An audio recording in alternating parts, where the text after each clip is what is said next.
He wasn't supposed to make it to the door. Not like this. Not carrying something that fragile through a storm that swallowed sound and light whole. But sometimes the ones who can't speak are the only ones who know exactly where to go when it matters most. And that night, in the quiet coastal town of Blue Haven, a single set of claws against glass would change 3 lives before sunrise. The rain had been falling for hours, steady and cold. The kind that seeps into your bones and makes even the streetlights look tired, their yellow glow stretching thin across the wet pavement outside the police station, where Senior Constable Noah Whitaker stood alone behind the front desk, finishing paperwork no one ever remembers until it's too late.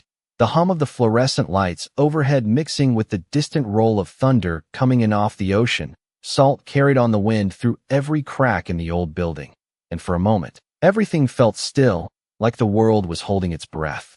Until the sound came, soft at first, almost easy to ignore, a faint scrape against the glass door. Then again, sharper this time, urgent, deliberate, like something refusing to be turned away. Noah looked up slowly, eyes narrowing as he stepped closer, boots echoing on the tile. And through the rain-streaked glass he saw a shape, low and unmoving, silhouetted against the flicker of a street lamp. And for a second, he thought it was just a stray dog seeking shelter from the storm, until it shifted, just enough for him to see what it held. The door opened with a heavy pull, wind rushing in, cold and damp, carrying with it the scent of wet earth and something else beneath it, something metallic and raw. And there, standing on trembling legs, was a German shepherd, its coat darkened by rain and streaked with something that didn't belong to the night. Its amber eyes locked not on Noah, but on the bundle clenched gently in its jaws. Wrapped in a soaked blanket, small, fragile, and impossibly still, everything in the room changed in an instant. The quiet shattered by movement behind him as chairs scraped and voices rose. But Noah didn't hear them, not fully, because the dog stepped forward. Just one careful step, then another, each movement measured, controlled, as if it understood the weight of what it carried. And when it reached the threshold, it stopped, lowering its head with a precision that didn't belong to instinct alone, placing the bundle at Noah's feet with a softness that spoke louder than any bark ever could. Noah dropped to his knees without thinking, hands already moving, pulling back the damp fabric to reveal a tiny face, pale against the dim light, lips parted, just enough to show a breath, shallow but there. And in that moment, the storm outside seemed to fall away, replaced by the fragile rhythm of life that refused to give up. Behind him, someone called for an ambulance, another voice rising with confusion, but the dog didn't move, not even when hands reached past it, not even when the door slammed shut against the wind. It just stood there, watching, chest rising and falling too fast, too uneven, as if every second cost it something it didn't have left to give. Noah glanced up, meeting those eyes, and there was no fear in them, no aggression, only a quiet insistence, a message carried not in sound but in presence. And for reasons he couldn't explain, something deep in his chest tightened, a memory brushing against the surface, the shape of a past he'd tried not to revisit, the ink on his right arm hidden beneath his sleeve suddenly feeling heavier than it had in years. The dog swayed slightly, just a fraction, its strength beginning to falter now that the burden had been passed on, but it didn't step back, didn't retreat. It held its ground like a sentry who had one last post to guard. And Noah, still kneeling on the cold tile, cradling the child against his chest, understood something in that silence, something that didn't need words to be clear. This wasn't an accident. This wasn't chance.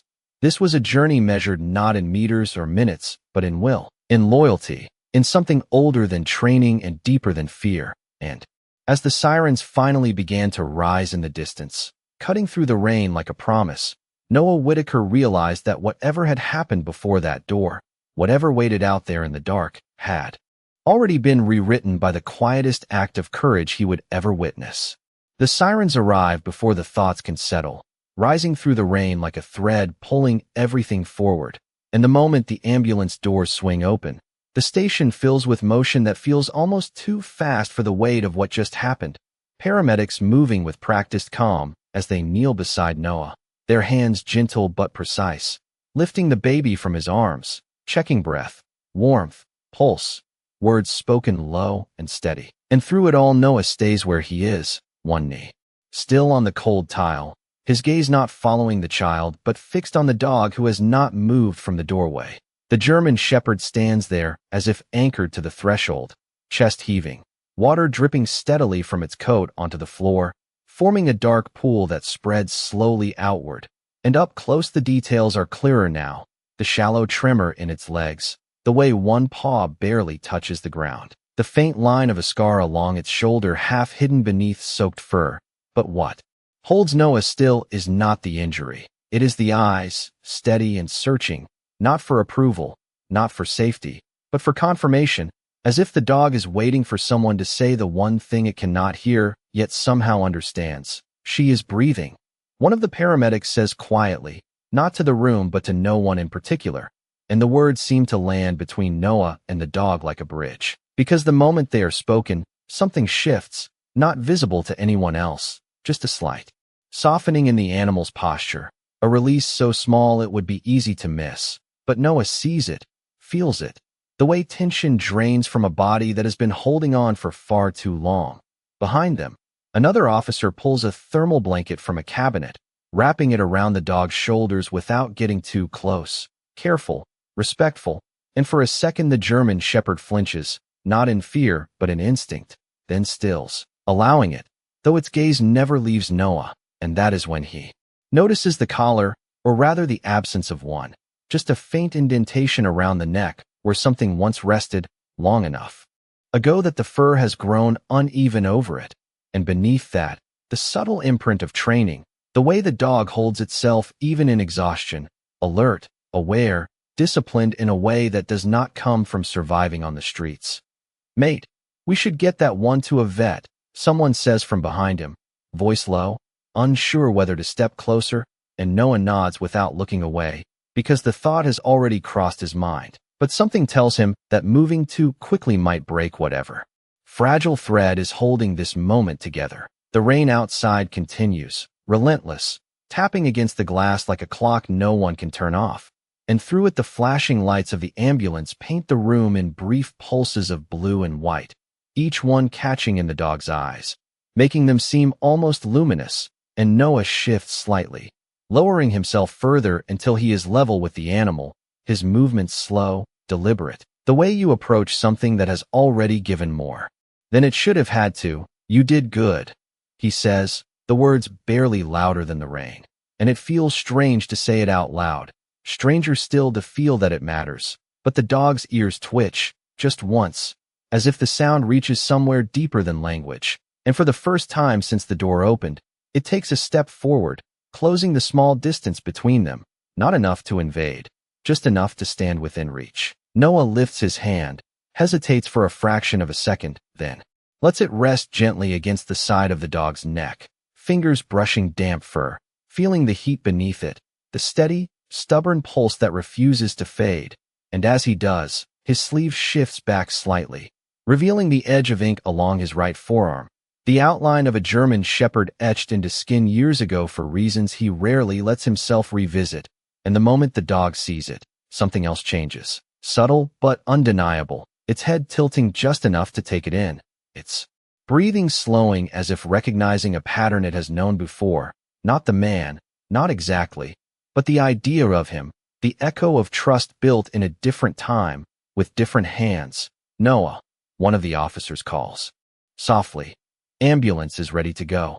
And he looks up briefly, nodding again, but when he turns back, the dog is already lowering itself to the ground, carefully, deliberately, as though choosing the exact place where it can still see both him and the doorway, positioning itself in a way that keeps watch even now, even as its strength begins to ebb. And Noah feels it then, that quiet understanding settling into his chest, the sense that whatever brought this animal here is not finished yet, that the story did not end at the door, it only reached its first safe place. Outside, the ambulance doors close with a dull thud, the sound echoing through the station.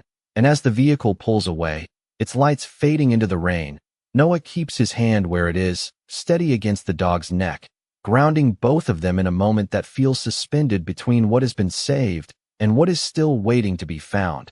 And in that suspended silence, With the storm pressing in on all sides and the scent of salt and rain and something older lingering in the air, he realizes that this is not just a rescue, not just a night that will be written up and filed away, but the beginning of something that has already chosen him, long before he had the chance to choose it. The rain does not let up. It only softens into a steady whisper against the roof as the station settles into a quieter rhythm, the kind that comes after something important has already passed through. And for a few moments Noah remains where he is, hand resting on the German shepherd's neck, feeling the slow, uneven rise and fall of breath that speaks of exhaustion more than injury. And when he finally pulls back, it is not because he wants to, but because the world around him is beginning to move again, voices low, radios crackling softly, the distant hum of tires on wet bitumen as the ambulance disappears down the road carrying the small life that was almost lost. "We have a unit ready to follow up," someone says, and Noah nods, though his attention is already shifting, not outward, but back to the animal in front of him, because something about the way it holds itself, even now, even on the edge of collapse, does not belong to chance. It belongs to purpose, to memory, to training that runs deeper than instinct. He stands slowly, careful not to startle it, and gestures for one of the officers to bring a torch, the beam cutting through the dim light as he crouches again, this time studying more closely, fingers brushing along the fur where it parts just enough to reveal what the rain had hidden, faint marks along the flank, old, healed, not recent, and near the shoulder, beneath the damp coat, the subtle ridge of something embedded beneath the skin, not visible, but there, unmistakable to someone who has seen it before. Microchip, Noah murmurs, more to himself than anyone else. And the word hangs in the air like a key waiting for a lock, because if the dog has won, then it has a past, and if it has a past, then it did not come here by accident. The shepherd shifts slightly as his hand moves, not pulling away, just adjusting, as if acknowledging the examination without resisting it, and when Noah looks up, he finds those amber eyes still on him, steady, searching, patient in a way that feels almost human, and for a moment, he forgets the noise of the room entirely, forgets the rain, the paperwork, the calls that will need to be made, because there is something in that gaze that asks a question without words, something that does not demand an answer but waits for one all the same. "Easy, mate," Noah says quietly, his voice softer now, the edge gone from it, replaced by something steadier, something older, and he reaches for the thermal blanket, adjusting it around the dog's shoulders with care, the fabric already damp but still offering a small measure of warmth. And as he does, the shepherd exhales slowly, a long breath that seems to carry the last of its strength with it, before its body lowers further, settling onto the cool tile with a deliberate motion that suggests not defeat, but choice, as though it has decided, for now, that this place is safe enough to rest. Across the room, a radio crackles again, a voice reporting conditions on the outer roads, mention of smoke seen beyond the northern edge of town, faint, possibly from a controlled burn or something left unattended, and Noah's head turns slightly at that, just enough for the words to reach him, to settle somewhere in the back of his mind where instinct begins to piece things together. The scent that came through the door earlier, not just rain and salt, but something else layered beneath it, something that does not belong to a coastal storm. He looks back down at the dog, at the faint traces along its coat, the way the fur clings in places where the rain alone would not explain it, and the thought forms quietly, not yet spoken, but clear enough to shape the next step. "Get me a scanner," he calls, still calm, still measured, and an officer moves quickly, returning with the small handheld device used for checking identification chips, its screen glowing faintly in the dim light. And as Noah brings it closer, the shepherd's ears twitch again, a small movement, but telling, not fear, not resistance, just awareness, as if it knows what is coming and accepts it. The scanner passes slowly along the neck, a soft electronic tone filling the space between them, and then a pause, a flicker on the screen, numbers appearing where there had been none, and for a second, everything feels suspended again, the way it had at the door, the way it does when something unseen finally becomes real. Noah reads the code silently, committing it to memory even before the system can confirm it, and when he looks back at the dog, there is something new in his expression, not just curiosity now, but recognition of a path opening where there had only been questions. Outside, the rain begins to ease, not stopping, but lightening just enough for the sound to change, less a curtain and more a rhythm, steady, persistent, like a heartbeat that refuses to fade. And inside the station, with the dog resting at his feet and the faint glow of the scanner still in his hand, Noah Whitaker understands that whatever this animal has carried through the storm is only part of the story, that the rest is still out there, waiting to be followed, measured not in kilometers or minutes, but in the quiet trail of trust that led it here in the first place. The number on the scanner does not feel like a number. It feels like a thread, something that leads somewhere beyond the walls of the station, and Noah Whitaker stands there for a second longer than necessary. Rain still whispering against the windows, the faint scent of salt and smoke lingering in the air, as if the night itself is waiting to see what he will do next. "Run it," he says finally, handing the code off without taking his eyes off the German Shepherd. And the officer at the terminal nods, fingers moving quickly across the keyboard, the quiet tapping filling the space between breaths, while the dog remains where it has settled, body low, strength thinning, but eyes still open, still aware, following Noah with that same steady focus that has not broken since the door first opened. Second stretch, then fold back in on themselves. And when the system responds, it does so with a soft tone that seems almost too small for the weight it carries. And the officer glances at the screen, then back at Noah, something shifting in his expression. "Registered," he says, voice lower now. Not astray, name listed. Kaiser. And the name settles into the room like something already known, like something that fits too well to be coincidence. And Noah repeats it under his breath. Kaiser. Testing the sound, watching for a reaction, and the dog's ears lift slightly, not fully, just enough to confirm that the name belongs, that it has meaning here, even now. More details appear on the screen, sparse, but enough to shape a history. Registered in New South Wales. Transferred ownership once, then flagged inactive. Nearly 2 years ago. No recent updates, no current address, just a note tied to an old case file. Something archived, something most people would scroll past without a second thought. But Noah does not scroll. He leans in, reading each line as if it might speak beyond what is written. Previous handler listed as police. The officer adds quietly, retired unit, regional division. And that is when it settles, not fully, but enough.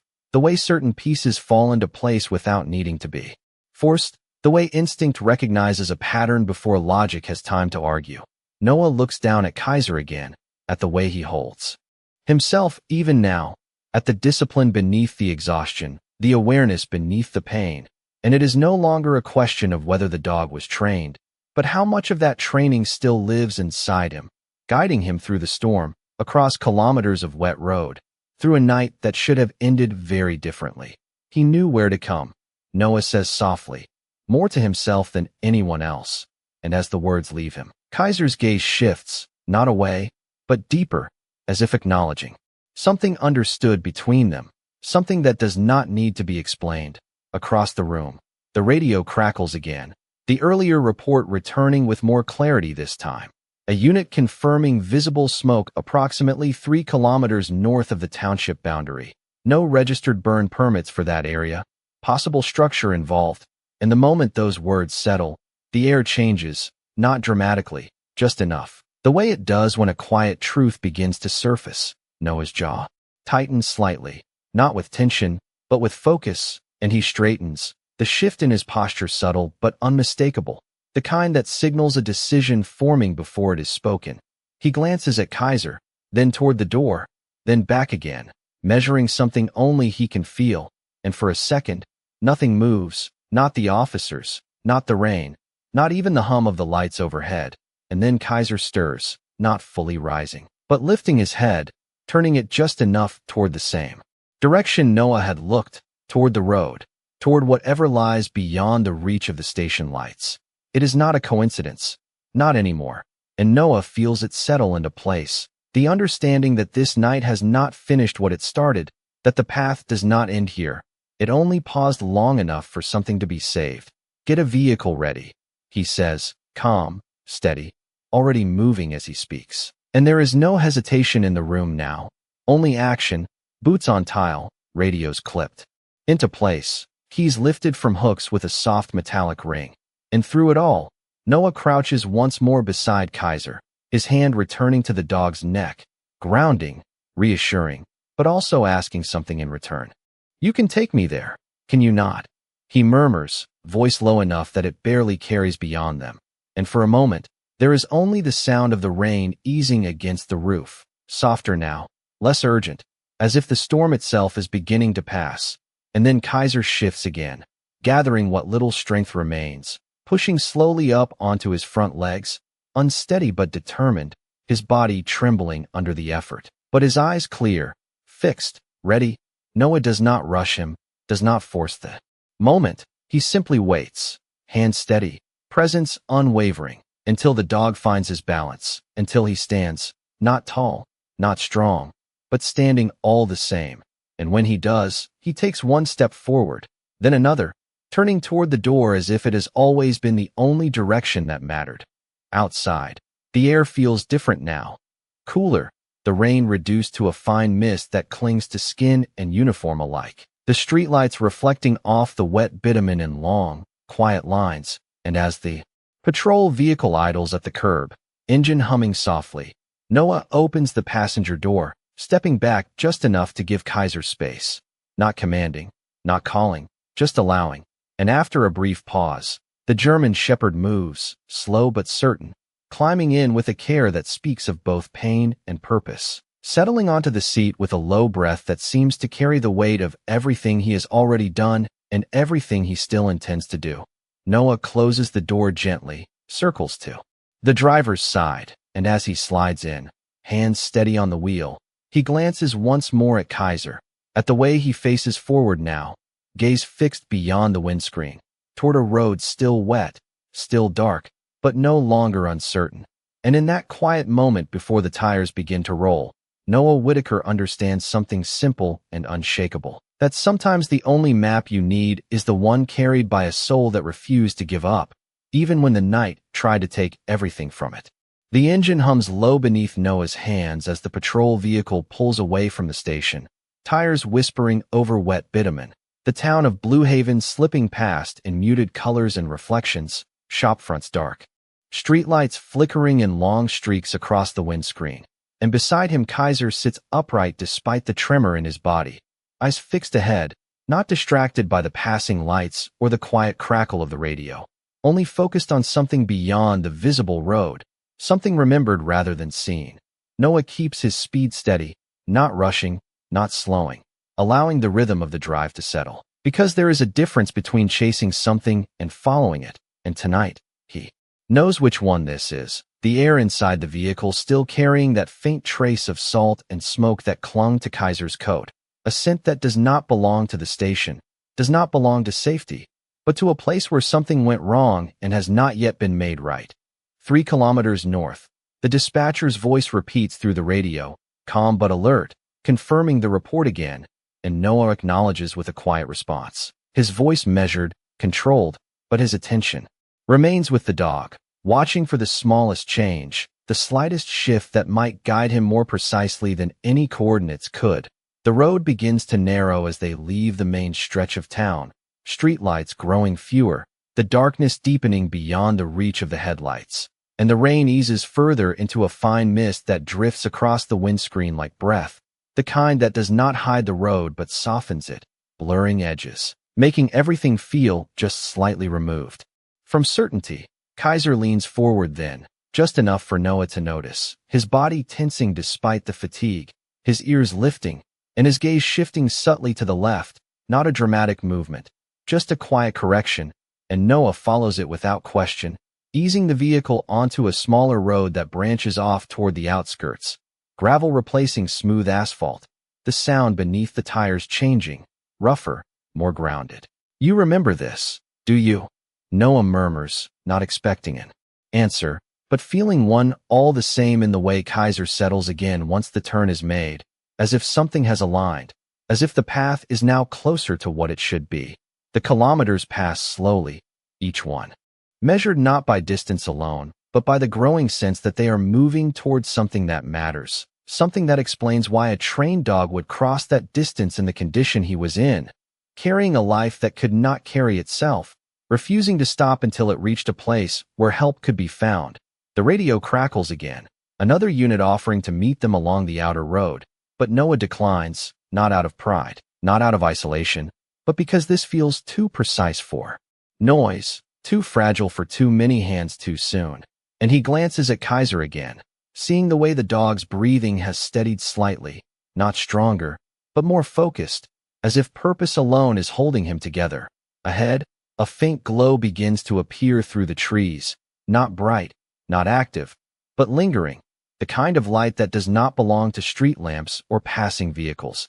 And as they draw closer, the scent becomes clearer, smoke mixed with damp wood and something else beneath it. Something that suggests a place that was once lived in, once warm, now left in silence. Noah slows the vehicle, pulling to a stop just off the narrow track, engine idling softly. And for a moment neither of them moves. The world outside quiet except for the distant drip of water from leaves and the faint hiss of something cooling in the night air. Kaiser shifts first, not abruptly, but with intention, gathering himself again, pushing against the seat until he stands, unsteady but determined.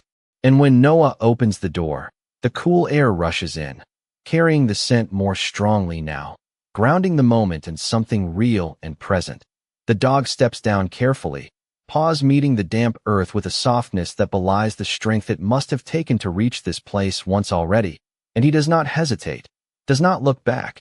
He simply begins to move forward, slow but certain, following a path only he can see. Noah follows close behind, boots sinking slightly into the softened ground, torch in hand now, its beam cutting through the dim light to reveal outlines of trees, broken fence lines, and ahead, the shape of a structure partially hidden by the darkness, its edges softened by the lingering mist, but its presence unmistakable. The glow they saw from the road is not a flame now, not active, just the faint aftermath of something that has already passed, a quiet residue of heat and light that has nowhere left to go. And as they approach, the details sharpen, the door ajar, the windows dark, the air still carrying that same scent that clung to Kaiser when he arrived at the station. Kaiser slows near the entrance, not stopping completely, but lowering his head slightly, his body language shifting from movement to memory, and Noah feels it then. The weight of what this place represents, not just a location, but a moment that changed everything for the dog now standing beside him. "You brought her out of here," Noah says quietly, not as a question, but as a recognition, and Kaiser's ears flick once more, a small, almost imperceptible motion, but enough. Enough to confirm what words are not needed to explain. The night holds steady around them, no longer storming, no longer urgent, just present, waiting. And as Noah steps closer to the threshold, torchlight steady, breath even, he understands that this is where the story turns, not into chaos, not into fear, but into truth, the kind that reveals itself slowly, piece by piece, to those willing to follow it without rushing ahead. And beside him, the German shepherd who carried a life through the rain stands quietly, not as a victim of the night, but as its witness, guiding him forward into whatever remains. The doorway does not welcome them. It simply exists, half open, breathing out the last faint warmth of something that has already passed, and Noah Whitaker pauses just short of crossing it, not out of fear, but out of respect for the quiet that hangs there, thick and unmoving, the kind of silence that carries memory even when the sound is gone. Beside him, Kaiser lowers his head further, stepping carefully across the threshold with a familiarity that is not hesitant but heavy, as though each step retraces something already lived. And the moment he enters, his body shifts again, not weaker, but more focused, drawn inward by something only he can feel. The air inside is cooler, touched by damp timber and the lingering trace of smoke, but it is not overwhelming. It is subdued, like the echo of a moment that has already faded, and Noah follows slowly, torchlight sweeping gently across the interior, revealing shapes rather than details at first, a table slightly out of place, a chair tipped at an angle, nothing dramatic, nothing chaotic, just small disruptions that suggest something interrupted rather than destroyed. Kaiser moves ahead of him, not far, never out of reach, his path. Deliberate, tracing a line through the room as if guided by a memory stronger than sight. And Noah lets him lead, keeping the beam of the torch low, respectful, allowing the dog to set the pace. Because this is not a search in the usual sense. It is a return, a quiet unfolding of events that have already happened.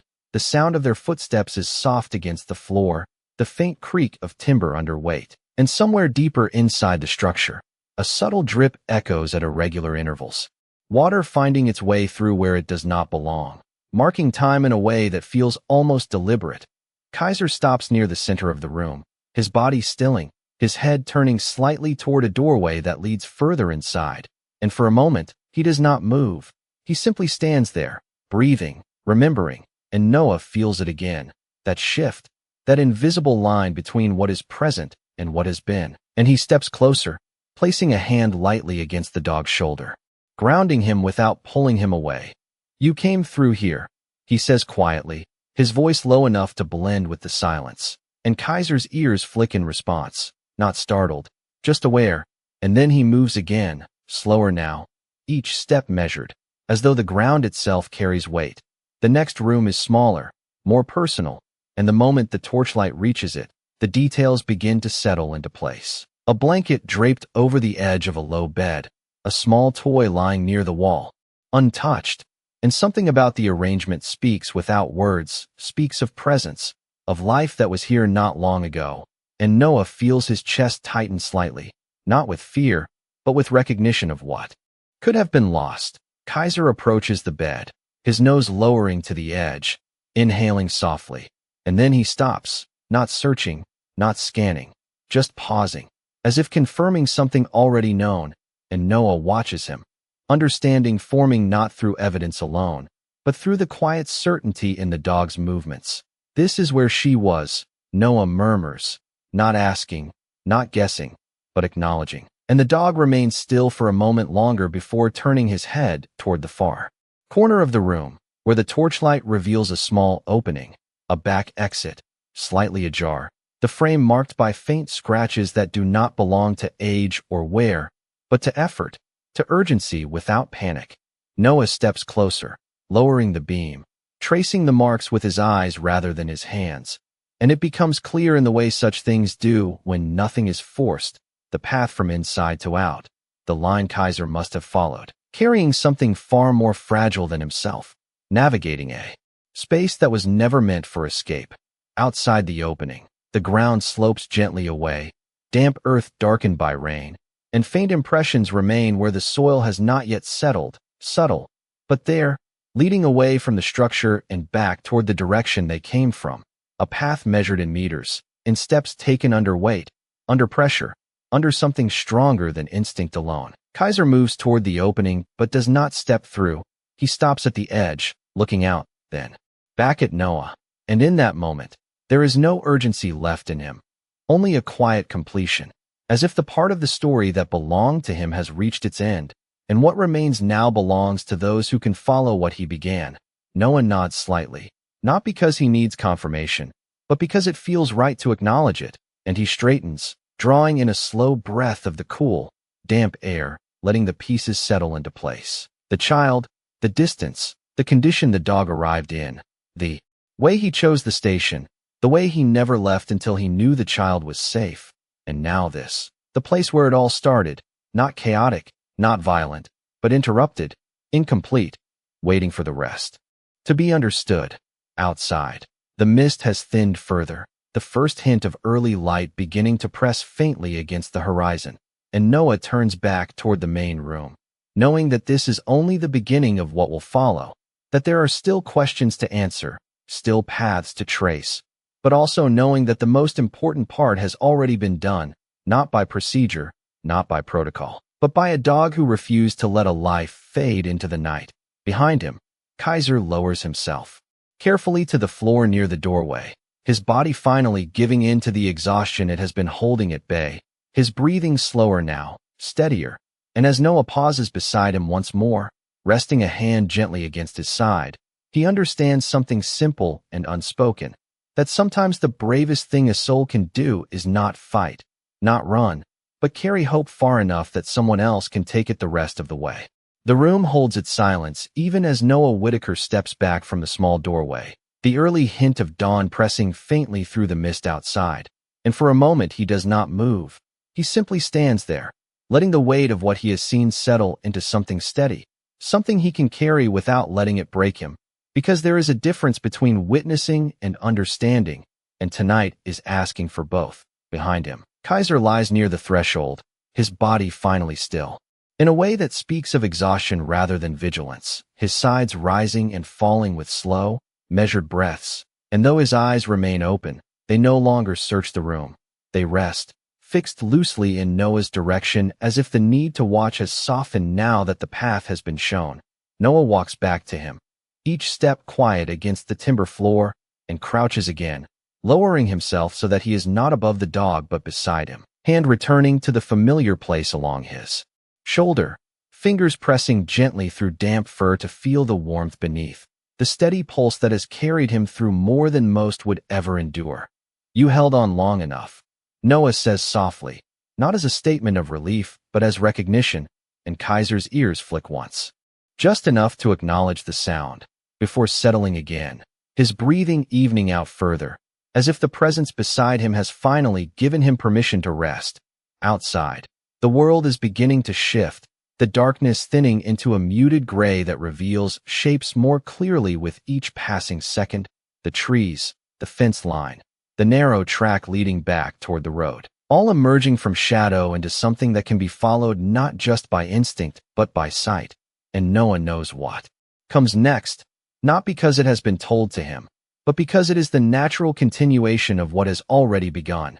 He rises slowly, stepping outside for a moment, the cool morning air brushing against his face, carrying with it the last faint traces of smoke and damp earth, and he lifts his radio, voice calm, controlled, as he calls in the location, his words measured, clear, describing what has been found without adding what cannot yet be confirmed, because there is a way to speak truth, without rushing it, a way to let it unfold at its own pace. The response comes quickly, units already on their way, paramedics redirected, a wider search beginning to form around the edges of what Kaiser has already revealed, and Noah lowers the radio, looking out across the quiet stretch of land that lies beyond the structure, the soft rise and fall of ground still marked by faint impressions where the soil has not yet settled, traces of a path that was never meant to be seen but cannot be completely erased. He follows it with his eyes first, then with his steps, moving slowly along the edge of the clearing,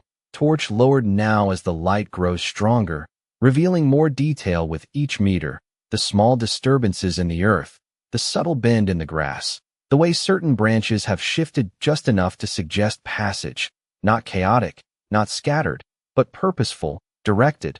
Behind him, Kaiser does not follow, not yet, and Noah does not call him, does not ask him to rise. Again, because some parts of a journey are meant to be finished where they began, and this part, the tracing, the understanding, belongs to those who came after. The path leads a short distance away from the structure, not far, perhaps 20 or 30 meters, just enough to step beyond the immediate space. And there, partially sheltered by a low rise in the ground and a cluster of scrub, something becomes visible, not dramatic, not alarming, but present in a way that draws attention without demanding it, a shape that does not belong to the natural arrangement of the land. Noah slows as he approaches, not out of caution, but out of care, the kind that comes when you know something important is waiting to be understood, and when he reaches it, he lowers himself again, brushing aside a thin layer of damp leaves to reveal what lies beneath, a small bag, weathered but intact, its surface marked by the same faint traces of smoke and moisture that linger in the air around them. He does not open it immediately, does not rush to uncover what it holds, because the moment itself asks for stillness, for a breath taken before the next step is made, and he glances back toward the structure, toward the doorway where Kaiser rests, visible now in the growing light, a quiet figure against the frame, no longer moving, no longer searching, simply present. Noah nods slightly, not because the dog can see him clearly from this distance, but because it feels right to acknowledge the connection between what has been found and the one who led him here. And then he turns back to the bag, hands steady as he begins to open it, knowing that whatever lies inside is not just evidence, not just detail, but part of a story that started long before the storm and will continue long after it has passed. A story carried through rain and darkness by a soul that refused to let go, even when everything else told it to stop. The zipper does not resist when Noah Whitaker pulls it open. It moves with a soft, worn sound that feels almost too ordinary for the moment. And for a second, he simply holds it there, the flap parted just enough to reveal shadows inside, as if whatever waits within understands that it will be seen, just not all at once. The morning light grows a little stronger behind him, filtering through the mist in pale layers. Touching the ground, the edges of the bag, the steady outline of his hands as they pause. And in that pause there is no hesitation, only care, the kind that comes when you know the next detail will not just add to the story, but deepen it. He opens it fully then, slowly, and inside there is no chaos, no scattering of items, just a careful arrangement, as though someone packed it with intention, with thought, with the quiet hope that it would be found. The first thing he sees is a small folded blanket, dry in places where it has been protected, soft in a way that suggests it belongs to something small, something held often, and beneath it, a bottle, and used, still sealed, and beside that, a few personal items, simple, not valuable in the usual sense, but meaningful in a way that cannot be measured by worth. Noah exhales quietly, the breath leaving him slower than it came, and he does not rush to touch anything. He lets his eyes take it in first, the order, the care, the absence of panic in the way it has been left behind, and it tells him something, without needing explanation, that whoever placed this here did not intend to abandon, not truly, but to protect, to preserve, to make sure that something essential remained safe even if everything else did not. He lifts the blanket gently, just enough to check beneath it, and finds a small piece of paper, folded twice, edges softened by damp air but still intact, and when he unfolds it, the writing is faint but legible, a name, a date, nothing more, no explanation, no plea, just a quiet marking of identity, as if that alone was enough to carry meaning forward. He reads it once, then again, committing it to memory, and when he lowers the paper, he does not speak the name aloud, not yet, because some things deserve to be held in silence a little longer before they are shared. Behind him, the sound of tires on gravel begins to approach, distant at first, then clearer, the low hum of another vehicle finding its way along the narrow track. And Noah glances back toward the structure, toward the doorway where Kaiser rests, still visible, still watching. Though his posture has softened further, his body now fully given to the ground, conserving what little remains, but his eyes remain open, steady, as if ensuring that this part of the journey is seen through to its end. Noah returns his attention to the bag, closing it carefully, not sealing it away, but preserving it, and he stands, the weight of it light in his hand, but heavy in what it represents, a link between what has been lost and what has been saved, between the moment that forced a choice and the path that followed. The vehicle draws closer now, headlights cutting softly through the thinning mist, and as it comes to a stop, near the edge of the clearing, doors open, voices low but purposeful, and Noah lifts a hand in quiet acknowledgement, not calling out, not rushing them forward, because there is still a calm here that does not need to be broken. He walks back toward the structure, each step measured, and as he reaches the doorway, he lowers himself once more beside Kaiser, setting the bag down gently within reach, but not between them, keeping the space clear, respectful. "We are not done yet," he says quietly. The words not a command, not a promise, but something in between, something that carries both understanding and intention, and Kaiser's gaze shifts to him again, slower now, heavier, but still present, still aware, and for a moment, nothing else exists, not the approaching officers, not the morning light, not the unfolding investigation, just the quiet exchange between two beings who have carried different parts of the same burden. Noah rests his hand against the dog's side, feeling the steady rhythm beneath it, slower than before but still there, still holding, and he lets that rhythm settle into him, grounding him in a way that nothing else could, because in the end, this is not about procedure, not about reports or timelines. It is about a choice made in the dark, a path followed through rain and distance, and the quiet, unwavering belief that somewhere, someone would answer when it mattered most. Outside, the first full light of morning begins to break through, soft and pale, touching the edges of everything it reaches. And as the other officers step into the clearing, their presence respectful, measured, Noah does not rise immediately.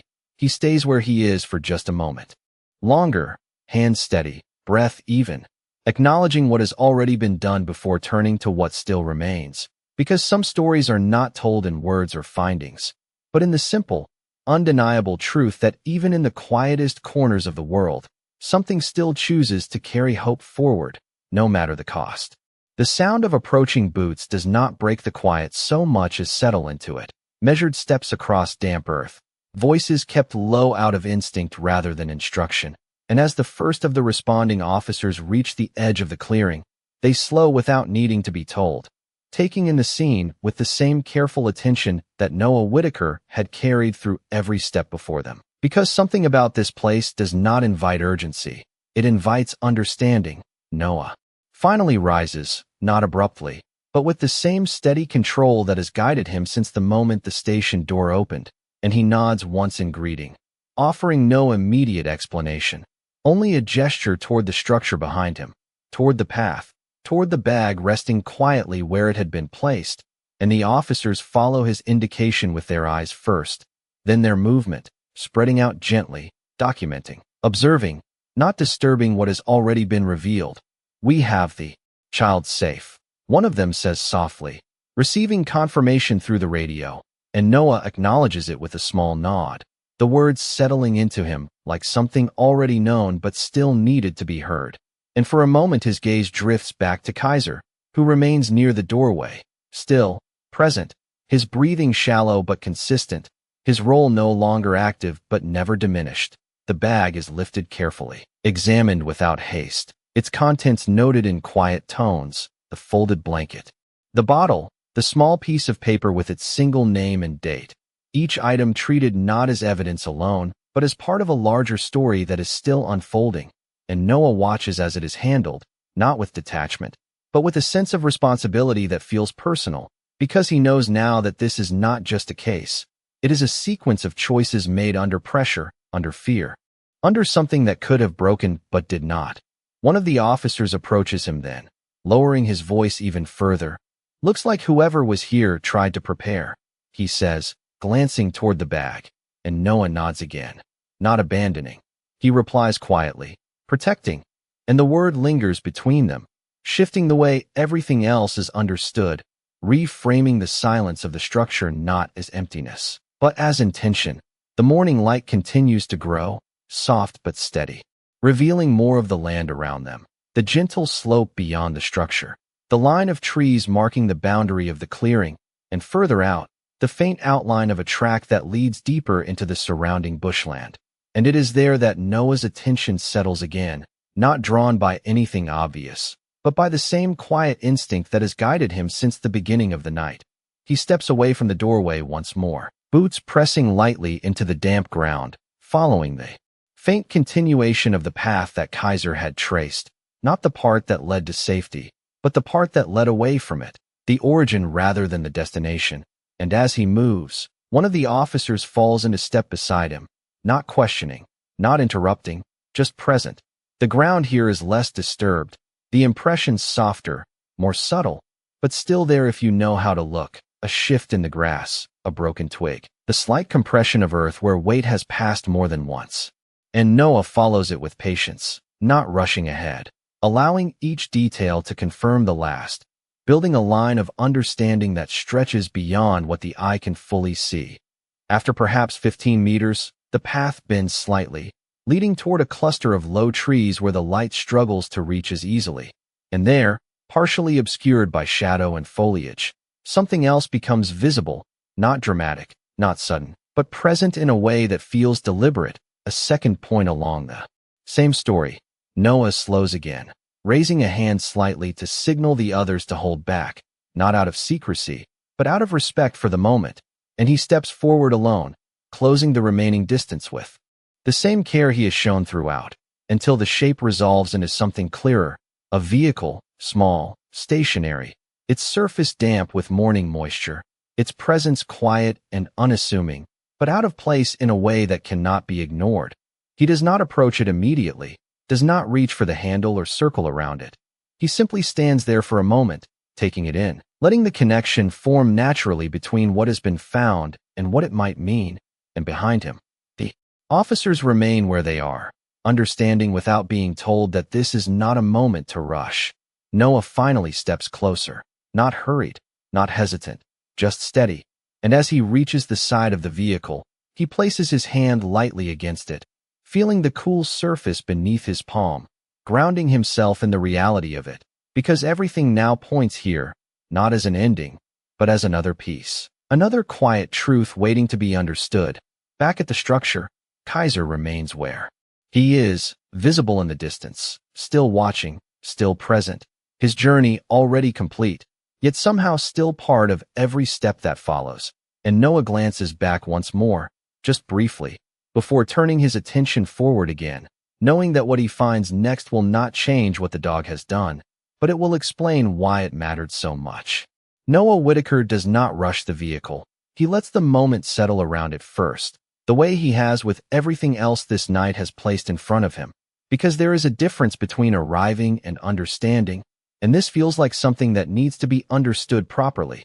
The car sits slightly angled toward the trees, not abandoned in panic, but left with a kind of quiet finality. Its tires half sunk into the damp earth, a thin layer of moisture clinging to its surface, catching the early light in soft, scattered reflections. And as Noah moves closer, he notices how still it feels, not just physically, but in the way it holds no urgency anymore, as if whatever purpose brought it here has already passed beyond it.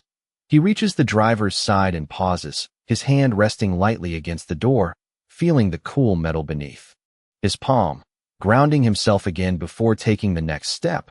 And when he finally looks inside, he does not see chaos. He does not see signs of struggle or disorder. He sees something else entirely, something that aligns with everything he has already begun to piece together. The seat is pushed back slightly, not in haste, but in adjustment, the kind someone makes before stepping out with care, and on the passenger side, a small item rests quietly, a soft cloth, folded once, dry in its center, despite the dampness around it, as though it had been protected deliberately, and Noah's breath slows as he takes it in, because nothing here suggests abandonment. Nothing here suggests fear in the way it is often seen. Instead, it suggests intention, choice, a sequence of actions made with clarity even in the middle of something uncertain. He opens the door gently, the hinge giving a soft sound that feels almost too loud in the stillness, and he leans in just enough to look closer, his torch no longer needed as the growing daylight reveals more detail with each passing second. And there, near the center console, he notices something small but significant, a set of keys placed neatly, not dropped, not scattered, but set down as though whoever left them knew they would not be returning. Behind him, one of the officers steps closer, stopping a few meters back, waiting rather than intruding. And Noah acknowledges him with a slight glance before returning his focus to the interior, because this moment is not about speed. It is about sequence, about understanding what happened in the right order, not the fastest one. He straightens slowly, closing the door again with care, and steps around the vehicle, his boots pressing lightly into the damp ground, tracing its position, its orientation, the way it faces slightly away from the structure, as if it was never meant to stay, only to arrive. And as he reaches the rear, he pauses again, noticing how the ground behind it shows faint impressions, not deep, not heavy, but enough to suggest movement, careful movement, repeated more than once. She got out here, Noah says quietly, not asking, not speculating, but acknowledging the line of actions that now feels clear, and the officer behind him nods, seeing it too. The subtle trail leading away from the vehicle and back toward the structure.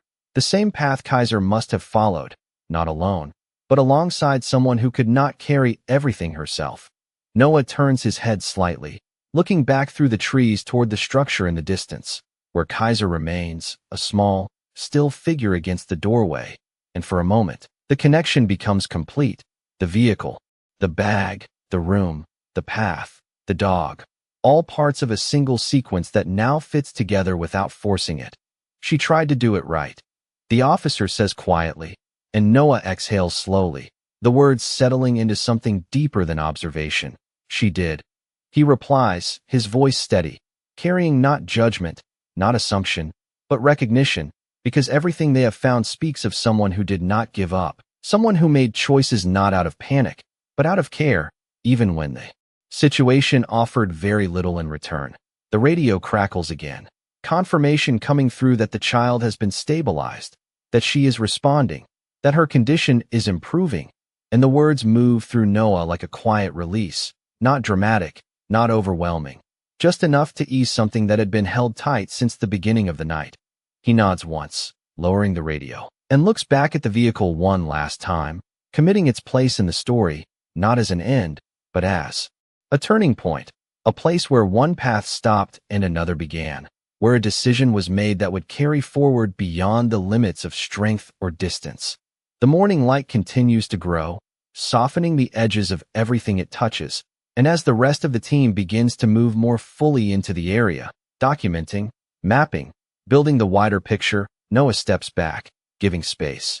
Not because he is finished, but because he understands that his part, the part guided by instinct and trust, has led them here, and now it must join with the rest, the process, the procedure, the quiet work that turns moments into understanding. He turns then, not toward the road, not yet, but back toward the structure, toward Kaiser, because before anything else continues, there is one thing that still matters, one presence that carried this entire story through the night. And as he walks back across the damp ground, the distance between them closing slowly, he knows that whatever happens next, whatever is uncovered, explained, or resolved, it began with a dog who chose not to stop, and that truth will not change. The distance back to the structure feels shorter than it should, as if the ground itself has shifted now that the story it held is no longer hidden, and Noah Whitaker walks it without haste, boots pressing into the damp earth with the same steady rhythm that has carried him through every step of the night, his eyes already fixed on the doorway ahead where Kaiser lies, a quiet shape against the timber frame, still and patient, as though time has slowed around him alone. The morning light reaches. Further now, stretching across the clearing, soft gold filtering through the thinning mist, touching the edges of the building, the path, the faint marks in the ground that will soon fade beneath the day. And for a moment Noah takes it in, not as a scene to analyze, but as something that simply is, something that has already given everything it needed to give. As he reaches the doorway, he slows, not because he needs to, but because it feels right to arrive gently, to not break the stillness that has settled there. And when he crouches beside Kaiser once more, the dog does not move immediately, his breathing shallow but steady, his eyes half open, aware but no longer searching, and Noah places his hand lightly against his side, feeling the warmth that remains, the life that is still there, even if it is quieter now. "You did not leave her," Noah says softly, the words carrying no weight of praise, only recognition. And for a second, Kaiser's gaze sharpens just slightly, not fully alert, but enough to meet Noah's eyes, enough to acknowledge the connection that has formed between them, not through commands or training, but through something far simpler and far stronger. Behind them, the voices of the other officers move in low currents, controlled, respectful, their work continuing without intrusion, and somewhere beyond that, the distant sound of another vehicle approaches, slower this time, measured, the kind of arrival that carries care rather than urgency. And Noah does not need to turn to know what it is. The veterinary unit that had been called earlier, now finding its way along the same track Kaiser once traveled in the opposite direction. He keeps his hand where it is, not withdrawing, not shifting, allowing that contact to remain as something steady, something real. And as the vehicle comes to a stop and doors open softly in the background, he feels a subtle change in Kaiser's breathing, not a decline, not a rise, but a shift, as if the body that has held itself together through sheer will is beginning to understand that it no longer has to do so alone. Footsteps approach, careful, deliberate, and a quiet voice speaks from just behind him, introducing itself not with authority but with calm, asking permission before moving closer. And Noah nods without looking away from the dog, because the permission is not his alone to give. It belongs to the moment itself. The veterinarian kneels on the other side, movements slow, hands gentle, observing before touching, reading the signs that do not need words. And for a brief moment, all three remain still, connected by the quiet understanding of what has already been done. He is holding on. The veterinarian says softly, not as an assessment to be recorded, but as something to be respected. And Noah exhales slowly, the words settling into him with a weight that feels both heavy and light at the same time. They begin to work then, not with urgency, but with care, checking, supporting, preparing, and Kaiser does not resist, does not pull away. He simply remains where he is, his trust extending now beyond Noah to those who have come to help. His part in the journey already complete enough that he can allow others to carry what remains.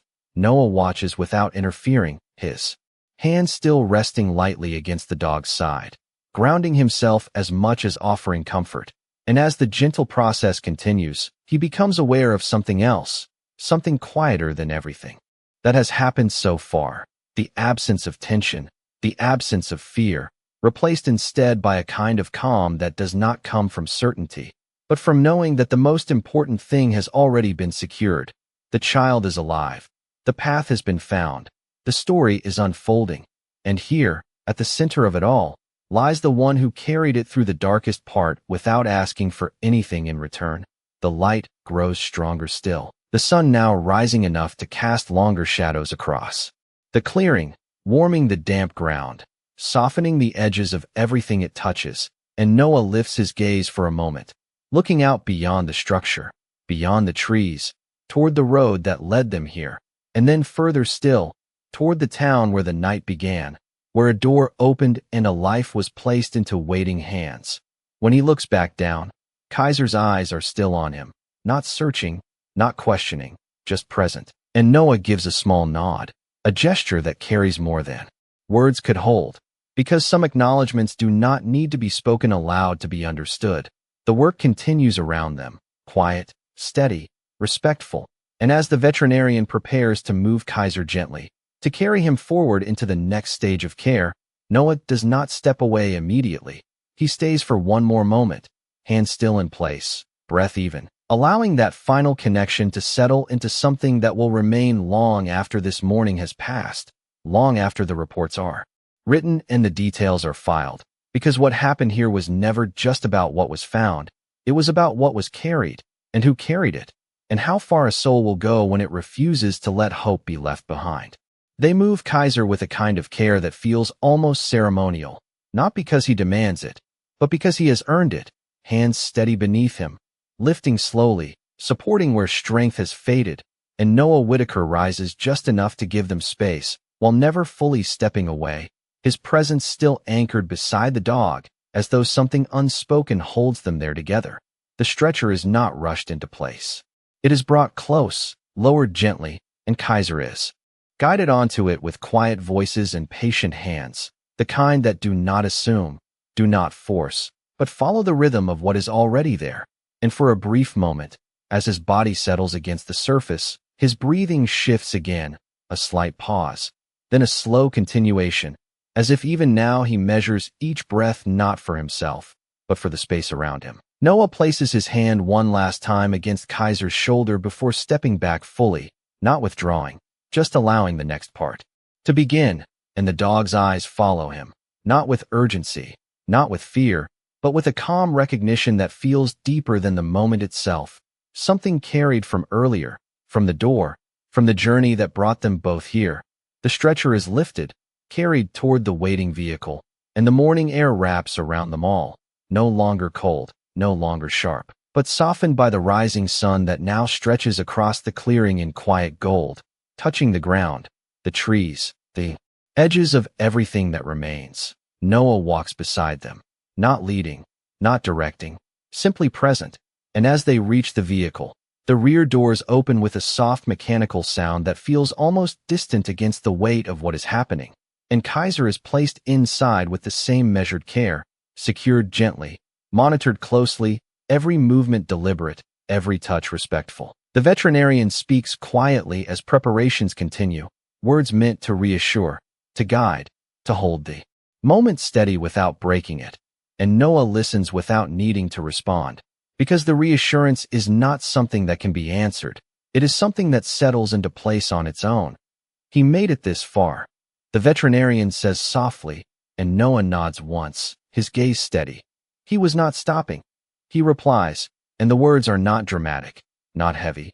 They are simple, because the truth does not need to be made larger than it already is.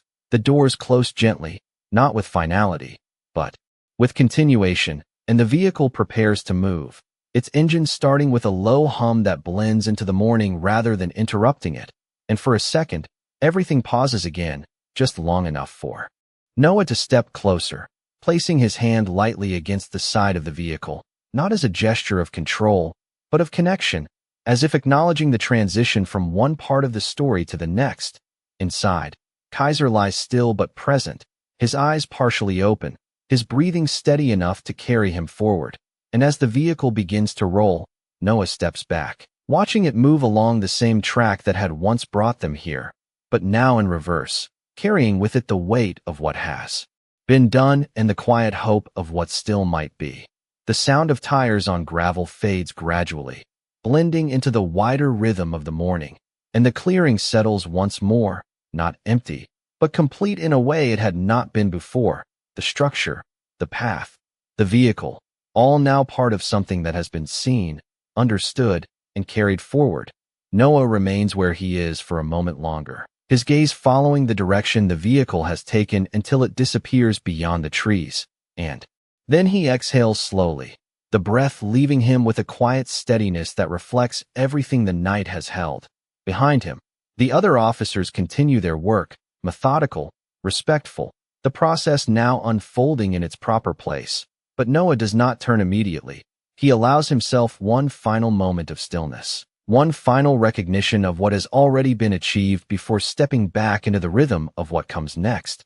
He lowers his gaze briefly to his right arm, where the ink of the German Shepherd rests beneath his sleeve, unseen but present, and for the first time in a long while, it does not feel like a reminder of something lost.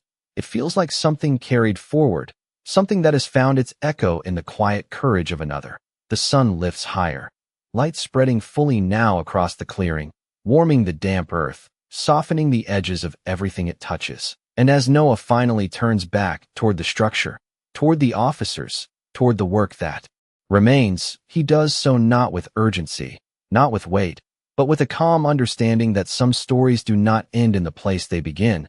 They continue in the lives they touch, in the quiet ways they change what comes after, and in the simple, undeniable truth that even in the darkest hours, something will always choose to carry hope forward, one step at a time. Weeks pass the way quiet water moves along a shoreline, without announcement, without demand, and Blue Haven returns to its rhythm, the small routines that hold a town together settling back into place. Though something beneath them has shifted, something unseen but steady, like a current that runs deeper than the surface. The reports are written, the details recorded, the path traced from the station to the structure and back again, each piece placed where it belongs. But for Noah Whitaker, the story does not remain in paperwork. It follows him in quieter ways. In the early hours before dawn when the town is still, in the moments when he pauses longer than necessary at the front desk, listening not for sound, but for the absence of it.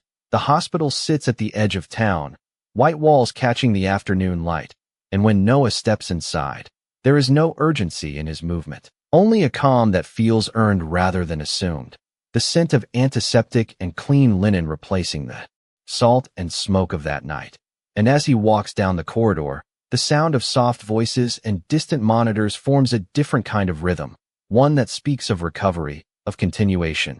He stops outside a small room, the door partially open, and inside, the light is warm, filtered through curtains that move gently with the air, and there, in a crib placed near the window, lies the child who was carried through the storm, her breathing even now, her presence quiet but certain, and beside her sits a woman, her posture still touched by fatigue, but her gaze steady, her hand resting lightly near the edge of the crib as if anchoring herself to the moment. Noah does not step in immediately. He allows the scene to settle, to exist without interruption, because some moments are not meant to be entered, only witnessed, and when the woman looks up, their eyes meet not with surprise, but with recognition. A shared understanding that does not require explanation. He steps inside then. Slow, respectful, and nods once, the gesture. Simple, carrying more than words would, and she returns it in kind, her expression softening slightly as she glances toward the child, then back to him. And though nothing is spoken at first, the silence between them is not empty. It is full of everything that has already been lived through. She is strong, the woman says finally, her voice quiet but steady, and Noah nods. She had help, he replies. And the words do not need to be expanded, because they both know what they mean. They both know who carried that strength when it mattered most. Outside the room, further down the corridor, another door stands closed, and behind it, the steady work of recovery continues for the one who brought the story here. And when Noah steps away from the crib, he moves toward that door with the same calm, the same care, pausing just before it as if acknowledging the threshold before crossing it. Inside, the light is softer, the sounds quieter, and Kaiser lies on a low bed, bandaged where needed, monitored but no longer in urgency, his breathing deeper now, more settled. And when Noah steps closer, the dog's eyes open slowly, not with the sharp alertness of that night, but with a gentle awareness that feels just as strong. For a moment, nothing moves, not Noah, not Kaiser, just the quiet space between them holding everything that has passed. And then Noah reaches out, placing his hand lightly against the familiar place along the dog's shoulder. The same gesture, the same connection, carried forward into a different setting, a different light. You made it, he says softly, and Kaiser's gaze remains on him, steady, calm, not searching, not asking, just present. And in that presence, there is no need for anything more, no need for explanation or acknowledgement beyond what already exists. Time does not rush this moment. It allows it to settle, to become something that will remain long after the details fade. And as Noah stands there, hand resting lightly, breath even, he feels something shift within himself, not dramatic, not overwhelming, just enough to understand that the weight he carried before has changed shape, no longer something that pulls him backward, but something that moves with him, steady, quiet, and certain. Outside, the afternoon light stretches further, touching the edges of the town,